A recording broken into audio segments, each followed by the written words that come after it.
Bien, c'est parti. Alors, dans cette vidéo, je continue l'exploration des fonctionnalités et des pipelines, hein, pipelines là, du package Transformers, qui est là, bien, et qui permettent de mettre en œuvre des modèles préentraînés que l'on peut télécharger à partir du site Hugging Face, qui est là. Bien. Alors bon, c'est la troisième vidéo là, très bien, en très peu de temps, mais bon, ça m'a pris un peu de temps pour regarder les différentes fonctionnalités, les possibilités, comment je peux l'utiliser, ainsi de suite. Voilà, là j'ai une vision un peu plus claire des choses. Du coup, je peux enchaîner les vidéos avec des cas d'utilisation qui permettent de mieux voir les choses. Donc les deux vidéos précédentes, elles sont là. Là, j'avais fait du zero shot classification. Voilà. Avec toujours les pipelines de Transformers. Et là, j'avais mis en œuvre un sentiment analysis, toujours dans le cadre du NLP, toujours, les deux sont dans le NLP. Voilà, très bien. Alors à partir de ces deux exemples-là, j'ai commencé vraiment à regarder en détail les différents pipelines disponibles et ce qu'on peut en faire. Parce que bon, euh, j'enseigne à l'université, je vais donner des projets aux étudiants, j'en ai déjà donné des projets des étudiants, et dans tous mes projets, il y a toujours une forme de transversalité. Je veux absolument qu'ils puissent mettre en œuvre différentes compétences dans le même projet. Qu'ils sachent, c'est très bien d'avoir des compétences bien ciblées, mais il faut aussi pouvoir les marier convenablement pour qu'il y ait une vraie valeur ajoutée. Alors, bah, c'est un peu le cas ici. On a des pipelines dans le NLP, on a des pipelines dans l'audio. Vous voyez ici, on a des pipelines dans le computer vision, on a des pipelines dans le, voilà. Mais ce qui est intéressant peut-être, c'est de pouvoir marier ces différents pipelines-là pour avoir quelque chose de plus efficace. Et justement, il y avait un aspect que j'ai trouvé très intéressant, c'est les pipelines multimodaux, multimodal pipeline, si vous voulez. Là, très bien. Donc, du coup, ça m'a un peu interpellé, ça, parce que ça, c'est les choses qui m'intéressent, cette forme de transversalité-là. Et j'ai regardé les différentes possibilités. Et j'ai vu un pipeline que je trouve pas mal, qui est là, c'est Image to Text Pipeline. L'idée, c'est que vous le présentez une image et il en ressort une description. Ça, on le voit par ailleurs, ça, mais nous, on programme en Python en utilisant les pipelines de Transformers, voilà. En utilisant aussi, basé sur un modèle préentraîné qu'on va décrire par ailleurs. Très bien. Une fois que j'ai ça, donc la description de l'image, très bien. Mais une fois que j'ai ça, je regarde, il y a la description en anglais. Bon, ça va, c'est pas de l'anglais non plus violent, si vous voulez. Mais bon, je me suis dit, mais non, j'aimerais bien avoir une description en français, ce serait mieux, non? Voilà. Et donc, en regardant ça, j'ai vu que dans le NLP, Natural Language Processing, il y a un pipeline pré-entraîné qui permet de faire de la traduction automatique. Et ben voilà. Du coup, je vais combiner, dans mon exemple, un premier pipeline qui permet de décrire automatiquement une image et un second pipeline qui prend cette description et la traduit en français. Donc à faire, Donc à faire. Ah. Et c'est vraiment intéressant. Bon, je suis toujours réservé, enfin pas réservé, mais prudent par rapport au pipeline. Il y a toujours des gens qui disent, mais maintenant on a tous les modèles préentraînés, tout va bien, voilà, nickel et tout. Mais bon, ça, ça reste toujours, c'est une vision un peu à court terme, si vous voulez. Bien sûr, déjà les pipelines ont été créés par des data scientists. Voilà, ça c'est un premier point important. Le deuxième point important, c'est que les pipelines sont faits avec un corpus particulier, une vision particulière, dans un contexte particulier. Rien ne dit qu'il va bien marcher pour votre problème à vous. Hein. Ça, vous avez une Formule 1 qui marche très bien sur un circuit, allez faire le Paris-Dakar avec, à la première dune, vous êtes ensablé. Et de toute manière, quand tout va bien, bah ok, on avance, mais dès qu'il y a un problème, il faut une bonne connaissance. Une bonne connaissance pour pouvoir réagir correctement, une bonne connaissance du dispositif pour pouvoir réagir correctement et trouver les meilleures solutions. Donc, il y a encore du boulot pour les data scientists, parce que bon, j'entends par ailleurs les gens qui disent, mais tout est fait maintenant, on n'a plus besoin de data scientists. Mais si, bien sûr que si. Allons-y alors. Très bien. Alors, qu'est-ce qui se passe? Mon idée, du coup, donc, c'est de parser des images. Voilà, d'en sortir une description textuelle, et la description textuelle en anglais, voilà, je veux l'avoir en français. Alors les images, elles sont là. Donc elles sont là, voilà, voilà, voilà. Alors sur le site de Ouest France, j'ai récupéré une image de zèbre. On est bien d'accord là-dessus. On va voir s'il reconnaît des zèbres. Très bien. Ensuite, là, c'est une photo personnelle le jour de la rentrée de cette année, hein, en octobre 2024. C'est fin septembre 2024. Voilà, je fais le zouave, là, c'est moi. Et là, c'est mes étudiants qui me regardent. Je me demande ce qui se passe d'ailleurs, hein, mais bon. Très bien. Et une troisième photo que j'ai prise au salon de l'auto il y a en 2007, je crois, hein, en 2007. Voilà, où il y avait un stand pour les voitures anciennes. Mon Dieu, quelle voiture ancienne, hein. Putain, il y a de quoi financer l'université pendant quelques années là, hein. Très bien. Voilà. Et voilà. Donc j'avais pris des photos. On va voir s'il reconnaît les voitures déjà. Alors s'il reconnaît une Ferrari, alors là je tomberai par terre quand même. Très bien. Mais bon, déjà s'il reconnaît, s'il sait que c'est des voitures, s'il sait qu'il y a plusieurs voitures, ce serait déjà pas mal. Voilà. Bien. Alors une fois que c'est bon ça, bah, du coup on va pouvoir y aller. Hmm. Alors j'ai préparé comme d'habitude le notebook qui est là. Voilà.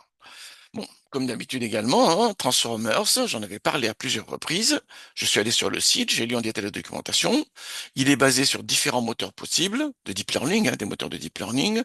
Et moi, j'ai pris PyTorch. Voilà. Donc, PyTorch, vous connaissez, hein, c'est une librairie de deep learning qui est quand même pas, qui fait référence, hein, pas trop mal, j'allais dire. Voilà. Mais j'aurais pu utiliser TensorFlow. J'ai également testé TensorFlow. Ok. Très bien. Alors, en lisant la doc, j'ai vu des cas d'usage qui sont là, d'ailleurs, hein, qui m'ont j'ai regardé en détail les différentes possibilités, hein. Très bien. Et c'est ça d'ailleurs qui m'a aiguillé vers les pipelines, hein, vers le site des pipelines. Très bien. Et j'ai vu que on marche avec, ça fonctionne uniquement avec Python 3.10. Ok, très bien. On va utiliser Python 3.10. Donc j'ai créé un environnement que je mettrai sur le site web, hein. Sur ce site-là, vous avez vu, hein. Ben, j'ai hier là, j'ai fait des vidéos pour le zero shot classification et les sentiment analysis, voilà, et les données sont là, hein. Le notebook, les données utilisées sont toutes là, hein, les données. Donc, vous pouvez le télécharger du coup et reproduire avec le fichier de configuration, avec le fichier YAML. Donc, vous pouvez reproduire exactement à l'identique ce que je suis en train de raconter. C'est vraiment très important parce que on peut pas mettre en ligne des tutoriels et les gens savent pas comment le mettre en œuvre ou le reproduire. Ça, c'est pas possible, ça. Ça n'a aucun intérêt pédagogique, si vous voulez. Il faut absolument que tout ce qui est mis en ligne, chacun puisse le reproduire avec les programmes qui ont été faits, avec l'environnement qui a été utilisé, avec les différentes données qui ont été mises en œuvre. OK. Donc, je vérifie la version de Python 3.10.15. Je vérifie la version de Transformers 4.46.3. C'est bien la version actuelle. Voilà. 4.46.3 du 18 novembre 2024. Nickel. Très bien. Et donc, je vais commencer à charger les pipelines pré-entraînés. Alors, le premier pipeline pré-entraîné, c'est pour la traduction de l'anglais au français. Voilà. En fait, il y a différents types de pipelines. Pour la traduction, il y a la translation, on a langage de départ et langage de fin. Il y en a différents types. Voilà. Très bien. Donc, on peut les programmer comme je veux, hein. J'ai pas regardé le malgache, mais je ne sais pas s'il y en a, mais on regardera. Peut-être qu'on peut le faire nous-mêmes, hein. Très bien. Et ce type de pipeline-là, donc ça c'est un type de pipeline-là, va se baser sur le modèle préentraîné Google T5, T5 base. Voilà. En fait, si on ne met rien, voilà, c'est celui qui prend par défaut. Bah, du coup, je l'ai mis explicitement cette fois-ci. Alors, la description de Google T5, T5 base, vous l'avez là. Voilà. Donc, il vous dit exactement comment c'est fait, les langues qu'il peut gérer, hein. Il y a anglais, français, roumain et allemand. Très bien. Avec les différents mots-clés associés. Et là, voilà, le détail, voilà, comment ça a été fait, l'utilisation qu'on peut en faire, les différents risques associés. Là, il faut lire la doc vraiment en détail, hein. Ça, je dis à mes étudiants, il faut une recherche Google, boum, ils trouvent quelque chose, ils l'utilisent en espérant que ça va le faire. Mais du coup, on ne sait pas exactement ce qu'il fait. Et au moindre problème, on ne sait plus ce qui se passe, hein. Donc, il faut lire la documentation et faire des essais, faire des tests pour regarder exactement, pour essayer de délimiter ce qu'il est capable de faire. Voilà. Très bien. Bon, là, j'ai regardé rapidement un peu quand même, hein, mais bon, je vois à peu près les idées générales. Voilà, avec comment ça a été fait, et ainsi de suite. OK. Il y a même une évaluation qui est mise en place, hein. Voilà, ils décrivent l'évaluation. Avec le papier, l'article de recherche qui a servi à le faire. Ça, c'est pas mal. Voilà, donc ça a été publié dans JMLR. Vous voyez en bas à gauche là. Hein, vous avez vu, hein? Ça a été publié dans JMLR. Bon, ça, c'est plutôt un gage de qualité. Ça veut dire que ça a été revu dans un article scientifique, si vous voulez. OK. Mais bon, ça vous empêche pas, vous, de regarder quand même un peu, hein. Voilà. Très bien. Donc, je réduis ça, je le charge. Alors, la première fois, il va le chercher sur Internet et le temps de chargement est très lent. On est d'accord là-dessus. Là, pour le coup, comme j'ai déjà lancé faire les tests, hein, comme j'ai déjà lancé le notebook, il a chargé localement le fichier préentraîné donc, et il est ici. Donc, vous avez vu, hein, dans utilisateur, votre nom à vous, point cache, il y a les modèles de Hugging Face, et voilà. Et nous, il est là. Vous avez bien vu, hein, modèle Google T5, T5 base, et le snapshot, il est là, avec un fichier qui fait 870 mégas à peu près. Voilà. Voilà. Donc, c'est chargé localement maintenant. Donc, du coup, voilà, c'est pour ça que le chargement est très rapide. Sinon, c'est extrêmement lent. C'est extrêmement, enfin lent, ça dépend de la qualité de votre connexion, bien sûr. Ça, c'est le premier modèle préentraîné. Le deuxième préentraîné, cette fois-ci, va faire de l'image to texte. Il va parser une image et il va en faire une description textuelle. Là, cette fois-ci, c'est un autre modèle préentraîné qu'on a mis en place. Bien sûr, ça peut pas être le même que celui-là, hein. Ils n'ont pas la même finalité. Là, c'est un modèle qui sert à traduire une image en texte. Alors là également, j'avais mis au départ pas de modèle préentraîné et par défaut, il a pris celui-là. Du coup, je l'ai mis explicitement cette fois-ci. Et là, de nouveau, vous allez sur le site web, vous avez la description, hein, de ce modèle-là. Voilà. VIP GPT-2 Coco en. Très bien. Donc voilà. Ah, ok, donc vous avez une description qui est là. Il faut lire, hein. Il faut lire tout simplement. Voilà. Faut regarder les différentes possibilités. Voilà. Très bien. Donc ça vous permet de. Bon. Une fois que c'est bon ça, mais il y a d'autres types de modèles possibles, plus ou moins performants, c'est à nous de voir ça, hein. C'est à nous de voir ça. En tous les cas, moi, ce que je sais, c'est que de nouveau, il l'a chargé et il est là. Vous avez vu, c'était hier, hein. J'avais testé hier. Très bien. Et le snapshot avec le modèle préentraîné est là. Et vous avez un modèle qui fait, bah, qui a été calculé avec PyTorch d'ailleurs, hein. On le voit bien ici, qui fait 900 mégas à peu près. Voilà. Très bien. Donc, quand vous chargez les modèles préentraînés, le premier chargement est plus lent parce qu'il va le chercher sur Internet et l'amener localement sur votre disque dur. Moi, je suis sous Windows, hein. Voilà, très simple. Je suis sous Windows tout simplement parce que les machines de l'université sont sous Windows. Si les machines de l'université étaient sous Linux, je vais utiliser Linux, hein. Voilà. Moi, je suis plutôt pragmatique sur ce genre de choses. Eh bien, donc il l'a chargé en 5 secondes parce que vous avez vu qu'il y avait déjà une copie locale. Une fois que c'est bon ça, alors, ben, du coup, on va traiter nos fameuses images. On va voir ce qu'il va nous donner, hein. Alors, je change le dossier par défaut, hein, pour qu'il est bien dans ce dossier-ci, hein. On est bien là, hein. C'est dans ce dossier-ci qu'il va chercher les images. Très bien. Et là, j'utilise Pile pour charger la première image. Alors, j'ai mis Ouest France. Pourquoi? Parce que l'image, je l'ai récupérée sur le journal Ouest France qui est en ligne, hein, tout simplement, hein. J'ai fait une recherche d'images sur les zèbres. Je suis tombé sur le site Ouest France. J'ai récupéré l'image. Voilà. Bon, je récupère l'image et je l'affiche. Voilà l'image des zèbres. Très bien. Et donc, qu'est-ce qui se passe? Donc, cette image-là, on voit ce que c'est maintenant, hein. Voilà, cette image-là, je vais le processer avec le modèle, voilà, le parser avec le modèle préentraîné, qui est en fait un pipeline image to text. Et qui utilise un modèle disponible sur Hugging Face, IDESH, VT, voilà, celui-là. Voilà, c'est ça l'histoire, hein. Donc, ça, c'est le type de modèle, voilà. C'est un modèle qui fait d'image to texte, et ça, c'est le modèle réellement utilisé. Très bien. C'est comme un paramètre en réalité ici, hein. Ça, c'est l'instance de classe qu'on va utiliser. Et ça, c'est le paramètre, c'est le modèle sous-jacent qu'on utilise réellement. On peut en mettre d'autres. Pour la même tâche ici, on peut mettre d'autres types de modèles. Alors, du coup, ben, c'est ce que je fais. Voilà. Et il affiche le résultat. Et il vous dit, ce sont des zèbres. Voilà. Are standing in a field. Alors bon, mon niveau en anglais est extrêmement approximatif, mais bon, je comprends à peu près quand même. Alors, il y a un paramètre dont j'ai pas parlé, mais je vais en parler maintenant, c'est qu'on peut définir le nombre de termes au maximum utilisé. Voilà. Si on ne met pas Iral, donc j'en ai mis 100, bah, donc il peut mettre 100 tokens au maximum pour décrire.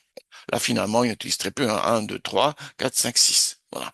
Mais bon, voilà. Il faut mettre une limitation. Si vous ne mettez pas de limitation, vous avez des warnings donc, qui apparaissent dans tous les sens. Donc, pour éviter ça. Voilà. Donc c'est plutôt pas mal, hein, mais comme je comprends pas, hein, art standing, voilà, ou field, je sais pas ce que c'est, bah du coup, je vais utiliser cette fois-ci le traducteur qui prend en entrée du coup ce texte-là. Vous avez vu, hein, res 1, en fait, c'est une liste et dans la liste, il y a un dictionnaire et, la première clé ici, c'est generated text. Voilà. Donc, je prends le premier élément du dictionnaire, c'est ce dictionnaire-là. Voilà. C'est pour ça que j'ai mis un zéro ici. Et ensuite, je génère un texte parce que c'est la clé qui est là pour obtenir celui-là. Et c'est cela que j'utilise en traduction. Et traduction, rappelez-vous, hein, traducteur, c'est un pipeline de traduction de l'anglais vers le français. Ça, c'est l'instance de classe, c'est la tâche, si vous voulez. Et le modèle réellement utilisé, c'est Google T5, T5 base. Voilà, qu'on est allé chercher sur le site web. Ok, on va voir. Qu'est-ce que ça veut dire alors ça? Voilà, des zèbres se trouvent dans un champ. Oui, ok, c'est plutôt ça, effectivement, c'est bien des zèbres, voilà, qui se trouvent dans un champ. Ça me rappelle un vieux film, ça, hein. Voilà, très bien. Et voilà, on a bien ça. C'est pas mal. Avouons que c'est pas mal, hein. Je dis les modèles préentraînés, ceci, cela, parce que bon, il faudrait toujours raison garder, mais avouons quand même que c'est vraiment pas mal comme outil, hein, avec une performance qui est assez intéressante quand même, assez intéressante. Ok, du coup, j'ai pris la deuxième image cette fois-ci. Là, c'est la photo de classe. Donc là, je fais le zouave devant mes étudiants le jour de la rentrée en leur expliquant ce qu'on va faire ensemble. Ok. Donc, de nouveau, je processe l'image. On va voir ce qu'il va me dire. Donc, ça, c'est l'image, hein. Qu'est-ce qu'il va me dire sur cette image-là? Hop, je suis extrêmement, j'attends de voir. J'attends de voir. Voilà. Et il vous dit que c'est une salle avec un large groupe de personnes assises à des tables. Alors bon, assises à des tables, elles sont assises, c'est sûr, avec des chaises, hein. Ok, très bien. Ok, ok. Les tables, elles sont plutôt sur le côté. Mais bon, c'est vrai que certains sont accoudés à des tables. Attends, Charles.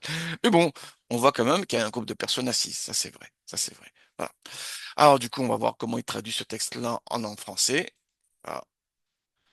Et voilà, une salle où un grand nombre de personnes sont assises à des tables. Putain, la traduction est pas mal, hein. Voilà.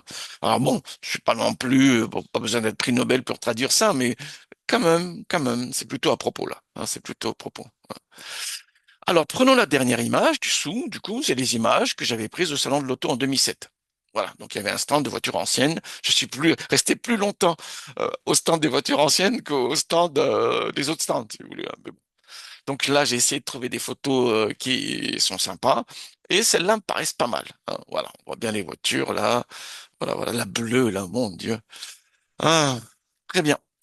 Du coup, de nouveau, je vais processer l'image. On va voir s'il dit que c'est des voitures. On va voir si qu'est-ce en fait, qu'est-ce qu'il capte là? Alors, il dit que c'est des voitures anciennes qui sont exposées dans un musée. Alors, déjà, il a vu que c'est des voitures. Très bien. Il a vu que c'est des voitures anciennes. Là, c'est pas mal, ça. Mais oui, des voitures avec cette forme-là, il y en a très peu maintenant, ou bien elles sont à des prix astronomiques, si vous voulez. Quoique ces voitures-là, aujourd'hui, elles sont aussi à des prix astronomiques. On est bien d'accord là-dessus. Voilà. Alors, dans un musée, pourquoi? Parce qu'ils voient des voitures alignées. Effectivement, souvent, les voitures alignées, voitures anciennes, c'est plutôt dans des musées. Voilà. Bon, là, ils pouvaient pas savoir que c'est un salon de l'auto, hein, on est bien d'accord là-dessus. Mais bon, c'est quand même assez hallucinant. C'est quand même assez hallucinant. Alors bon, voyons la traduction maintenant. Une voiture d'époque est montrée dans un musée. Voilà, bien. C'est une Ferrari, hein, tout le monde a bien vu, hein. Mais moi, je préfère la bleue derrière. Voilà, mais la rouge est pas mal non plus. Si on bluffe, je suis d'accord.